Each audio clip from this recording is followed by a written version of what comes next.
ನಮಸ್ಕಾರ ಸ್ನೇಹಿತರೆ. Middle East ಯುದ್ಧ ಈಗ ಸ್ಟೇಜ್ 2 ಆಕ್ಟಿವೇಟ್ ಆಗೋಕೆ ವೇದಿಕೆ ರೆಡಿ ಆಗ್ತಾ ಇದೆ. ಅಮೆರಿಕ ಅಧ್ಯಕ್ಷ ಡೊನಾಲ್ಡ್ ಟ್ರಂಪ್ ಇರಾನ್ಗೆ ಬೇಗ ಡೀಲನ್ನು ನಾವು ಏನು ಕೊಟ್ಟಿದ್ದೀವಿ ಅದನ್ನು ಅಕ್ಸೆಪ್ಟ್ ಮಾಡಿಕೊಂಡು ಡೀಲ್ ಮಾಡಿಕೊಂಡ್ರೆ ಸರಿ, ಇಲ್ಲ ಅಂತ ಹೇಳಿದ್ರೆ ಈ ಡೆಡ್ಲೈನ್ ಮುಗಿತಾ ಅಂದರೆ ಒಂದೇ ರಾತ್ರಿಯಲ್ಲಿ ಇರಾನ್ನ ಕಂಪ್ಲೀಟ್ ನಾವು ಮುಗಿಸಿಬಿಡ್ತೀವಿ, ಇರಾನ್ನ ಇಲ್ಲ ಮಾಡಿಬಿಡ್ತೀವಿ ಇಂದಿನ ರಾತ್ರಿ ಅಂತ ಹೇಳಿ ಡಿಕ್ಲೇರ್ ಮಾಡಿದ್ದಾರೆ. ಆದರೆ ಟ್ರಂಪ್ ಮಾತಿಗೆ ಸ್ವಲ್ಪವೂ ಬಗ್ಗದ ಇರಾನ್ ಟ್ರಂಪ್ಗೇನು ಭ್ರಮೆನ ರೀತಿ ಮಾತಾಡ್ತಿದ್ದಾರೆ ಅಂತ ಹೇಳಿ ತಿರುಗಿ ಇಟ್ಟುಕೊಟ್ಟಿದೆ.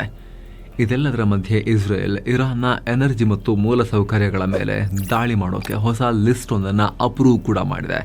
ಎಲ್ಲವನ್ನ 1 by 1 ನೋಡ್ತಾ ಹೋಗೋಣ. ಆದರೆ ಮೊದಲಿಗೆ ಟ್ರಂಪ್ ಹಾಕಿರೋ ಬೆದರಿಕೆಯಿಂದ ನಾವು ಶುರು ಮಾಡೋಣ. ಅಮೆರಿಕ ಅಧ್ಯಕ್ಷ ಡೊನಾಲ್ಡ್ ಟ್ರಂಪ್ ಇರಾನ್ಗೆ ಬಿಗ್ ವಾರ್ನಿಂಗ್ ಕೊಟ್ಟಿರೋದು, ನಮ್ಮೊಂದಿಗೆ ಡೀಲ್ ಮಾಡಿಕೊಂಡ್ರೆ ಸರಿ, ಇಲ್ಲ ಅಂದರೆ ಒಂದೇ ಒಂದು ರಾತ್ರಿಯಲ್ಲಿ ಇಡೀ ಇರಾನ್ ದೇಶವನ್ನೇ ಧ್ವಂಸ ಮಾಡ್ತೀನಿ, ಟೇಕನ್ ಔಟ್ ಅಂದರೆ ಎಲ್ಲ ತೆಗೆದುಬಿಡ್ತೀನಿ, ಅಲ್ಲೆಲ್ಲ ಹಾಳು ಮಾಡಿ ನಾಶ ಮಾಡ್ತೀನಿ ಅಂತ. ಆ ರಾತ್ರಿ ಬಹುಶಃ ಮಂಗಳವಾರ ರಾತ್ರಿನೇ ಆಗಬಹುದು ಅಂತ ಟ್ರಂಪ್ ವಾರ್ನಿಂಗ್ ಕೊಟ್ಟಿದ್ದಾರೆ.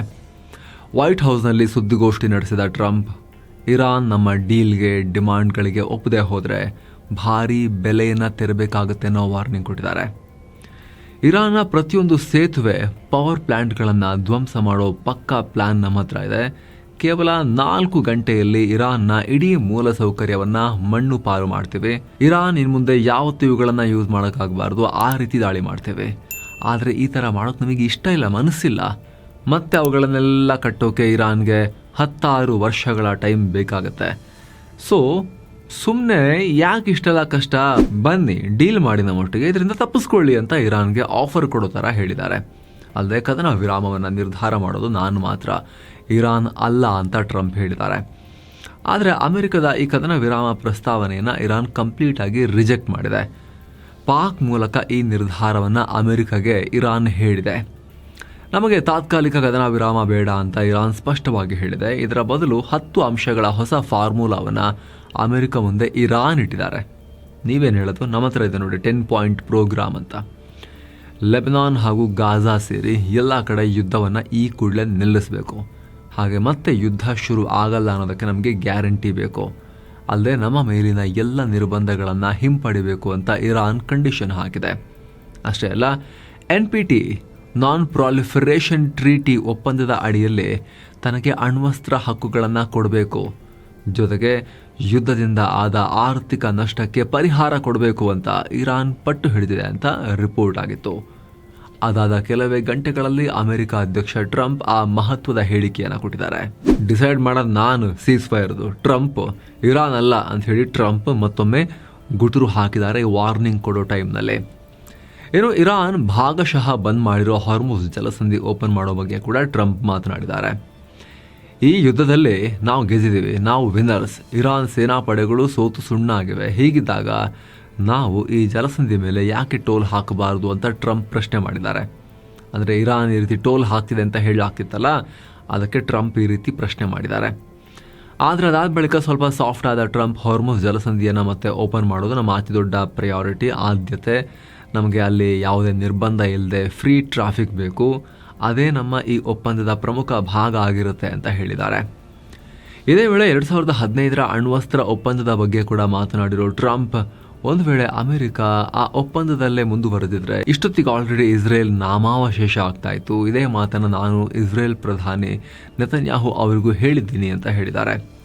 ಏನು, ಇರಾನ್ಗೆ ಕೊಟ್ಟಿರೋ ಡೆಡ್ಲೈನ್ ಬಗ್ಗೆ ಮಾತನಾಡಿರೋ ಟ್ರಂಪ್, ಇರಾನ್ ನಮ್ಮ ಬಳಿ ಸ್ವಲ್ಪ ಸಮಯ ಕೇಳಿತ್ತು, ಹೀಗಾಗಿ ಅವರಿಗೆ 10 days ಎಕ್ಸ್ಟೆನ್ಷನ್ ಕೊಟ್ಟಿದ್ವಿ.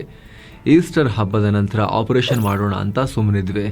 ಅವರಿಗೆ ಮಂಗಳವಾರದವರೆಗೆ ಮಾತ್ರ ಟೈಮ್ ಇದೆ, ಆಮೇಲೆ ಏನಾಗುತ್ತೆ ಅಂತ ನೋಡೋಣ ಅಂತ ಟ್ರಂಪ್ ಹೇಳಿದ್ದಾರೆ. ಇನ್ನು ಪ್ರೆಸ್ ಬ್ರೀಫಿಂಗ್ ಮಾಡೋ ಮುನ್ನ ಟ್ರಂಪ್ ಇರಾನ್ನ ಸೇತುವೆ ಮತ್ತು ಪವರ್ ಪ್ಲಾಂಟ್ಗಳನ್ನು ಟಾರ್ಗೆಟ್ ಮಾಡೋ ನಡೆಯನ್ನು ಸಮರ್ಥನೆ ಮಾಡಿಕೊಂಡ್ರು. ಇರಾನ್ನ ಈ ಅಟ್ಟಹಾಸ ಅಂದರೆ ಅವರು ಮಾಡ್ತಿರೋ ರೀತಿ ನೋಡ್ತಾ ಇದ್ರೆ ಅವರ ಮೂಲ ಸೌಕರ್ಯಗಳನ್ನು ನಾಶ ಮಾಡೋದು ಖಂಡಿತ ಅಪರಾಧ ಅಲ್ವೇ ಅಲ್ಲ, ಯುದ್ಧ ಅಪರಾಧ ಅಲ್ವೇ ಅಲ್ಲ ಅಂತ ಹೇಳಿದ್ದಾರೆ. ಅಲ್ಲದೆ ಇರಾನ್ 1 ತಿಂಗಳಲ್ಲಿ 45,000 ಜನರನ್ನು, ಇರಾನ್ ನಾಗರಿಕರನ್ನೇ ಹತ್ಯೆ ಮಾಡಿದೆ. ಆ ಸಂಖ್ಯೆ ಈಗ ಬಹುಶಃ 60,000 ದಾಟಿರಬಹುದು ಅಂತ ಟ್ರಂಪ್ ಒಂದು ಗೆಸ್ ವರ್ಕ್ ಮಾಡಿ ಹೇಳಿಕೆ ಕೊಟ್ಟಿದ್ದಾರೆ. ಇದೇ ವೇಳೆ ಪ್ರತಿಭಟನಾಕಾರರನ್ನೇ ಟಾರ್ಗೆಟ್ ಮಾಡ್ತಿರೋ ಇರಾನ್ ನಾಯಕರು, ಅವರು ಅನಿಮಲ್ಸ್, ಅವರು ಮೃಗಗಳು ಅಂತ ಟ್ರಂಪ್ ಕಿಡಿಕಾರಿದ್ದಾರೆ. ಹಾಗೆ ನಾವಂತೂ ಇರಾನ್ಗೆ ಅಣ್ವಸ್ತ್ರ ಹೊಂದೋಕೆ ಬಿಡಲ್ಲ, ಇದು ಸತ್ಯ. ಇದು ಇದು ಶತಸಿದ್ಧ, ನಾವು ಅವ್ರಿಗೆ ಮಾಡಕ್ಕೆ ಬಿಡಲ್ಲ ಅಂತ ಹೇಳಿದ್ದಾರೆ. ನಾಗರಿಕರ ಮೂಲಸೌಕರ್ಯ ಧ್ವಂಸ ಮಾಡೋದು ಕಾನೂನುಬದ್ಧವಾಗಿ ಸರಿನಾ ಅಂತ ಕೇಳಿದ್ದಕ್ಕೆ ಟ್ರಂಪ್ ಈ ರೀತಿ ಉತ್ತರವನ್ನ ಕೊಟ್ಟಿದ್ದಾರೆ. ಹಾಗೆ ಅಮೆರಿಕ ಸರ್ಕಾರದಲ್ಲೇ ಇದ್ಕೊಂಡು ಸೇನೆ ಗುಟ್ಟು ರಟ್ಟು ಮಾಡ್ತಿರೋರಿಗೂ ಕೂಡ ಟ್ರಂಪ್ ವಾರ್ನಿಂಗ್ ಕೊಟ್ಟಿದ್ದಾರೆ. ಇರಾನ್ನಲ್ಲಿ ಸಿಲುಕಿದ್ದ ಅಮೆರಿಕದ ಪೈಲಟ್ ರೆಸ್ಕ್ಯೂ ಆಪರೇಷನ್ ಬಗ್ಗೆ ಮಾಹಿತಿ ಲೀಕ್ ಮಾಡಿರುವ ದೇಶದ್ರೋಹಿ ಯಾರು ಅನ್ನೋದನ್ನ ಈಗಲೇ ಬಾಯ್ಬಿಡಿ, ಇಲ್ಲಾಂದ್ರೆ ನ್ಯೂಸ್ ಪಬ್ಲಿಷ್ ಮಾಡಿರೋ ಪತ್ರಕರ್ತರನ್ನ ಜೈಲಿಗೆ ಹಾಕ್ತೀವಿ ಅಂತ ಟ್ರಂಪ್ ಹೇಳಿದ್ದಾರೆ. ಇರಾನ್ನಲ್ಲಿ ಅಮೆರಿಕದ F-15E ಫೈಟರ್ ಜೆಟ್ ಪತನವಾದ ಬಳಿಕ ಇಬ್ಬರು ಪೈಲಟ್ಗಳ ಪೈಕಿ ಒಬ್ಬರನ್ನ ಮಾತ್ರ ರಕ್ಷಣೆ ಮಾಡಲಾಗಿತ್ತು. ಆದರೆ ಇನ್ನೊಬ್ಬ ಪೈಲಟ್ ಇರಾನ್ನಲ್ಲಿ ಸಿಲುಕಿರುವಾಗಲೇ ಈ ಸೀಕ್ರೆಟ್ ವಿಚಾರವನ್ನ ನ್ಯೂಸ್ ರಿಪೋರ್ಟ್ ಮೂಲಕ ಅಮೆರಿಕದ ಕೆಲ ಮಾಧ್ಯಮಗಳು ಲೀಕ್ ಮಾಡಿದ್ವು. ಅದಕ್ಕೆ ಟ್ರಂಪ್ ಹಿಂಗೆ ಪ್ರತಿಕ್ರಿಯೆ ಕೊಟ್ಟಿದ್ದಾರೆ. ಟ್ರಂಪ್ರ ಎಲ್ಲ ಹೇಳಿಕೆಗೆ ಇರಾನ್ ತಿರುಗೇಟು ಕೊಟ್ಟಿದೆ. ಟ್ರಂಪ್ ಹಾಕ್ತಿರೋ ಈ ಬೆದರಿಕೆಗಳು ಕೇವಲ ಅವರ ಭ್ರಮೆ ಅಷ್ಟೇ. ಈಗ ಆಲ್ರೆಡಿ ಅಮೆರಿಕ ಈ ಯುದ್ಧದಲ್ಲಿ ಮುಖಭಂಗ ಅನುಭವಿಸ್ತಾ ಇದೆ. ಅವ್ರಿಗಾಗಿರೋ ಈ ಅವಮಾನವನ್ನು ಅವರು ಮರೆಮಾಚೋಕೆ ಆಗಲ್ಲ ಬಿಡಿ ಅಂತ ಇರಾನ್ ಹೇಳಿದೆ. ಇನ್ನೊಂದು ಕಡೆ Iran supreme leader Mujtaba Khamenei America Israel ವಿರುದ್ಧ ವಾಗ್ದಾಳಿ ಮಾಡಿದ್ದಾರೆ. ಇರಾನ್ ಅನ್ನ ಶಿಲಾಯುಗಕ್ಕೆ ತಳ್ತೀವಿ ಅಂತ ಟ್ರಂಪ್ ಕೊಟ್ಟಿರೋ ವಾರ್ನಿಂಗ್ಗೆ ಅವರು ಪ್ರತಿಕ್ರಿಯೆ ಕೊಟ್ಟಿದ್ದಾರೆ. ಬ್ರಿಡ್ಜ್, ಪವರ್ ಪ್ಲಾಂಟ್ ಮತ್ತು ಸಿವಿಲಿಯನ್ ಇನ್ಫ್ರಾ ಮೇಲೆ ದಾಳಿ ಮಾಡ್ತಿರೋದು ಅಮೆರಿಕ ಇಸ್ರೇಲ್ ಮಾಡ್ತಿರೋ ಮಾನವೀಯತೆ ವಿರುದ್ಧದ ಅಪರಾಧ ಅಂತ ಖಾಮೆನಿ ಕಿಡಿಕಾರಿದ್ದಾರೆ. ಇದನ್ನೆಲ್ಲ ನೋಡ್ತಾ ಇಂಟರ್ನ್ಯಾಷನಲ್ ಸಂಸ್ಥೆಗಳು ಸೈಲೆಂಟ್ ಆಗಿರೋದಕ್ಕೂ ಕೂಡ ಮುಜ್ತಬಾ ಆಕ್ರೋಶ ವ್ಯಕ್ತಪಡಿಸಿದ್ದಾರೆ. ಇದೆಲ್ಲದರ ಮಧ್ಯೆ IRGC intelligence head major general Majid Khademi ಮತ್ತು ಖುದ್ಸ್ ಫೋರ್ಸ್ನ undercover unit leader Asghar Bakeri ಹತ್ಯೆ ಮಾಡಿದ್ದೀವಿ ಅಂತ ಇಸ್ರೇಲ್ ಹೇಳಿದೆ. ನಮ್ಮ ಕಮಾಂಡರ್ಗಳನ್ನು ಕೊಂದ ತಕ್ಷಣ ನಮ್ಮ ಸೇನೆ ವೀಕ್ ಆಗುತ್ತೆ ಅಂತ ಅಲ್ಲ ಅಂತ ಹೇಳಿ ಖಾಮೆನಿ ಇದಕ್ಕೆ ಪ್ರತಿಕ್ರಿಯೆ ಕೊಟ್ಟಿದ್ದಾರೆ. ಹಾಗೆ ಮೇಜರ್ ಜನರಲ್ ಖಾದೇಮಿ ಹತ್ಯೆಗೆ ಸೇಡು ತೀರಿಸಿಕೊಳ್ಳೋಕೆ IRGC ರೆಡಿ ಆಗಿದೆ ಅಂತ ಮುಜ್ತಬಾ ಖಾಮೆನಿ ಹೇಳಿಕೆಯನ್ನು ರಿಲೀಸ್ ಮಾಡಿದ್ದಾರೆ. ಸ್ನೇಹಿತರೆ, ಒಂದು ಸಣ್ಣ ಮನವಿ, ವಿಡಿಯೋ ಕೆಳಗಡೆ ಇರೋ ಜಾಯಿನ್ ಬಟನ್ ಮೂಲಕ ಆಸಕ್ತ ವೀಕ್ಷಕರು ಮಸ್ಮಗ ಪ್ರೀಮಿಯಂ ಮೆಂಬರ್ಸ್ ಆಗಬಹುದು. ಎಲ್ಲ ಮೆಂಬರ್ ಓನ್ಲಿ ವಿಡಿಯೋಸ್ ಅನ್ನ ನೋಡೋಕೆ ಶುರು ಮಾಡಬಹುದು. ಬನ್ನಿ ಕಂಟಿನ್ಯೂ ಮಾಡೋಣ. ಮತ್ತೊಂದು ಕಡೆ ಇರಾನ್ ವಿರುದ್ಧ ಇಸ್ರೇಲ್ ಫುಲ್ ಆಕ್ಟಿವ್ ಆಗಿದೆ. ಇರಾನ್ಗೆ ಡೀಲ್ ಮಾಡ್ಕೊಳ್ಳೋಕೆ ಟ್ರಂಪ್ ಕೊಟ್ಟಿದ್ದ ಟೈಮ್ ಮುಗಿತಾ ಬರ್ತಾ ಇದೆ. ಇದೇ ವೇಳೆ ಇರಾನ್ನ ಎನರ್ಜಿ ಮತ್ತು ಮೂಲಸೌಕರ್ಯಗಳ ಮೇಲೆ ದಾಳಿ ಮಾಡೋಕೆ ಇಸ್ರೇಲ್ ಈಗ ಹೊಸ ಲಿಸ್ಟ್ ಒಂದನ್ನು ಅಪ್ರೂವ್ ಮಾಡಿದೆ. ಅಮೆರಿಕ ಮಾಡ್ತಿರೋ ಡಿಪ್ಲೊಮ್ಯಾಟಿಕ್ ಮಾತುಕತೆಗಳು ಫೇಲ್ ಆದರೆ ಮುಂದೇನು ಮಾಡಬೇಕು ಅನ್ನೋ ಬ್ಯಾಕಪ್ ಪ್ಲಾನ್ ಆಗಿ ಈ ಲಿಸ್ಟ್ ಅನ್ನ ರೆಡಿ ಮಾಡಿದಾರಂತೆ ಇಸ್ರೇಲ್ನವರು. ಹೊಡೆಯಕ್ಕೆ ಲಿಸ್ಟ್ ರೆಡಿ ಇರಬೇಕಲ್ಲ ಮುಂಚೆನೆ ಅಂತೇಳಿ. ಯಾಕಂದ್ರೆ ಮೂಲಗಳ ಮಾಹಿತಿ ಪ್ರಕಾರ ಈ ಮಾತುಕತೆಯಿಂದ ಡೀಲ್ ಫೈನಲ್ ಆಗುತ್ತೆ. ಇರಾನ್ ಇದನ್ನು ಒಪ್ಕೊಳ್ಳುತ್ತೆ ಅನ್ನೋ ಯಾವ ನಂಬಿಕೆನೂ ಇಸ್ರೇಲ್ಗೆ ಇಲ್ಲ ಅಂತ ಹೇಳಲಾಗ್ತಿದೆ. ಇನ್ನು ಇರಾನ್ ಮೇಲಿನ ಇಸ್ರೇಲ್ ಅಮೆರಿಕ ದಾಳಿ ಮುಂದುವರೆದಿದೆ. ಇರಾನ್ನ ಮತ್ತೊಂದು ಪೆಟ್ರೋಕೆಮಿಕಲ್ ಘಟಕದ ಮೇಲೆ ಏರ್ ಸ್ಟ್ರೈಕ್ ಆಗಿದೆ. ಮಾರ್ವ್ ದಾಶ್ತ್ ಪೆಟ್ರೋಕೆಮಿಕಲ್ ಕಾಂಪ್ಲೆಕ್ಸ್ ಮೇಲೆ ಅಮೆರಿಕ ಮತ್ತು ಇಸ್ರೇಲ್ ದಾಳಿ ಮಾಡಿವೆ. ಇರಾನ್ನ ಫಾರ್ಸ್ ನ್ಯೂಸ್ ಏಜೆನ್ಸಿ ಇದನ್ನ ರಿಪೋರ್ಟ್ ಮಾಡಿದೆ. ಈ ದಾಳಿಯಿಂದ ಪ್ಲಾಂಟ್ ನಲ್ಲಿ ಬೆಂಕಿ ಹತ್ಕೊಂಡಿತ್ತು. ಈ ಬೆಂಕಿ ನಂದಿಸಿ ಸಿಚುವೇಶನ್ ಕಂಟ್ರೋಲ್ಗೆ ತರಲಾಗಿದೆ. ಘಟನೆಯಲ್ಲಿ ಯಾರಿಗೂ ಪ್ರಾಣಾಪಾಯ ಆಗಿಲ್ಲ ಅಂತ ನ್ಯೂಸ್ ಏಜೆನ್ಸಿ ಹೇಳಿದೆ. ಇದಕ್ಕೂ ಮುಂಚೆ ಅಸಲುಯೆ ಪ್ರದೇಶದಲ್ಲಿರೋ ಇರಾನ್ನ ಅತಿದೊಡ್ಡ ಪೆಟ್ರೋಕೆಮಿಕಲ್ ಫೆಸಿಲಿಟಿ ಮೇಲೆ ದಾಳಿ ಮಾಡಿದೀವಿ ಅಂತ ಇಸ್ರೇಲ್ ಕನ್ಫರ್ಮ್ ಮಾಡಿತ್ತು. ಇನ್ನು ಅಮೆರಿಕದ ಪೈಲಟ್ ರಕ್ಷಣಾ ಕಾರ್ಯಾಚರಣೆ ವೇಳೆ ಅಮೆರಿಕದ ಜೆಟ್ಗಳು ಇರಾನ್ ಒಳಗಡೆ ನುಗ್ಗಿ ದಾಳಿ ಮಾಡಿವೆ. ಈ ದಾಳಿ ತಡೆಯೋಕೆ ಹೋಗಿ ಇರಾನ್ ಸೇನೆಯ 4 ಅಧಿಕಾರಿಗಳು ಪ್ರಾಣ ಕಳ್ಕೊಂಡಿದ್ದಾರೆ ಅಂತ ಗೊತ್ತಾಗಿದೆ. ಇಸ್ಫಹಾನ್ ಪ್ರಾಂತ್ಯದ ಮಹ್ಯಾರ್ ಏರಿಯಾದಲ್ಲಿ ಈ ಘಟನೆಯಾಗಿದೆ.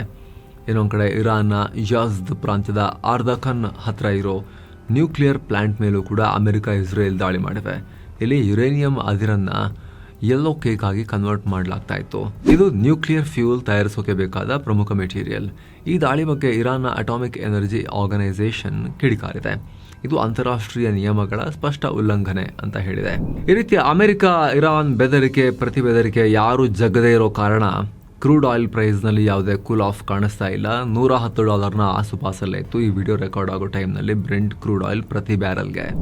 ಇರಾನ್ನ IRGC ಅಮೆರಿಕದ ಯುದ್ಧ ನೌಕೆ USS ಟ್ರಿಪೋಲಿ ಮೇಲೆ ದಾಳಿ ಮಾಡಿದೀವಿ ಅಂತ ಹೇಳ್ಕೊಂಡಿತ್ತು. ನಮ್ಮ ದಾಳಿಗೆ ಹೆದರಿ ಅಮೆರಿಕದ ಅಸಾಲ್ಟ್ ಶಿಪ್ ದಕ್ಷಿಣ ಹಿಂದೂ ಮಹಾಸಾಗರದ ಕಡೆಗೆ ವಾಪಸ್ ಹೋಗಿದೆ ಅಂತ ಇರಾನ್ ಹೇಳಿತ್ತು. ಆದರೆ ಈ ಮಾತನ್ನ ಅಮೆರಿಕದ ಸೆಂಟ್ರಲ್ ಕಮಾಂಡ್ ಅಥವಾ ಸೆಂಟ್ಕಾಮ್ ತಳ್ಳಿ ಹಾಕಿದೆ.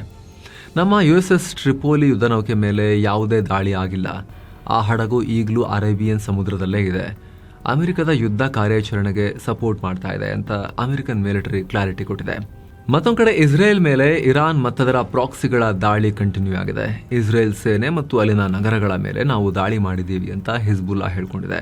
ಲೆಬನಾನ್ನ ಐನಾಟ ಮತ್ತು ಮರ್ಕಾಬಾದ್ನಲ್ಲಿರೋ ಇಸ್ರೇಲ್ ಸೈನಿಕರು ಹಾಗೂ ಟ್ಯಾಂಕ್ಗಳ ಮೇಲೆ ರಾಕೆಟ್ ಮತ್ತು ಡ್ರೋನ್ ದಾಳಿ ಮಾಡಿದ್ದೇವೆ. ಅಷ್ಟೇ ಅಲ್ಲ, ಇಸ್ರೇಲ್ ಒಳಗಿರೋ ಕಿರಿಯಾತ್ ಶ್ಮೋನಾ ಮತ್ತು ಸಾಸಾ ನಗರಗಳು ಹಾಗೂ ಅದರ ಸುತ್ತಮುತ್ತ ಇರೋ ಇಸ್ರೇಲ್ ಸೈನಿಕರನ್ನೇ ಟಾರ್ಗೆಟ್ ಮಾಡಿ ದಾಳಿ ನಡೆಸಲಾಗಿದೆ ಅಂತ ಹಿಜ್ಬುಲ್ಲಾ ಹೇಳಿದೆ. ಆದರೆ ದಾಳಿಯಲ್ಲಾದ ಹಾನಿ ಬಗ್ಗೆ ಇನ್ನಷ್ಟೇ ಸ್ಪಷ್ಟನೆ ಸಿಗಬೇಕಾಗಿದೆ.